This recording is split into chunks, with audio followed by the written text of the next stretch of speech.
வணக்கம். இன்று பால் தேநீர் இலங்கை முறைப்படி எப்படி செய்யறது பார்க்கலாம். என்னது? குருவியா? குருவி வாங்கிட்டு வந்திருக்கிறீங்களா? அங்க பாப்போம். அது பாக்ஸுக்கு உள்ள இருக்கு. ஓ, உண்மையாதான். பாருங்க. இதுக்குள்ளே அவருக்கு குருவி பாப்போம் பாப்போம். இது குருவி ஊஞ்சல் என்ன? ஊஞ்சல் பியூட்டிஃபுல்லா? யா பியூட்டிஃபுல். என்னது?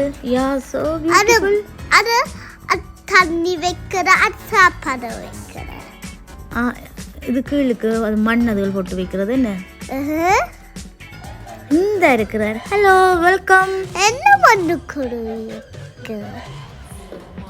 அது குளிக்கிற வாக்குற. இது அது பாத்ரூம். அது பெட்ரூம்.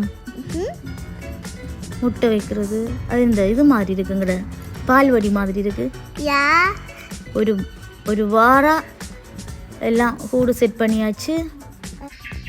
வாங்க இனி சரியான முறையில் ஒரு பர்ஃபெக்டான தேநீர், பால் தேநீர் எப்படி தயாரிக்கிறதுன்னு பார்க்கலாம்.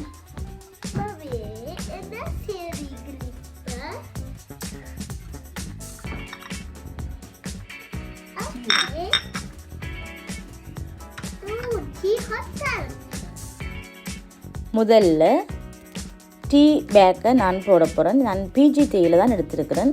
நீங்கள் உதிரி தேயிலைண்டா உங்களோட தேவைக்களவாக எடுத்து பால் வடியில் போட்டு அதை ஊற்றி கொள்ளலாம். நல்லா கொதிக்கிற தண்ணீரை விட வேணும். கப்பு நிறைய தண்ணீர் விடக்கூடாது. கப்பில் முக்கால் வாசிக்கு டீ வார மாதிரி விட வேணும். இந்த கிணறு கட்டி விடக்கூடாது.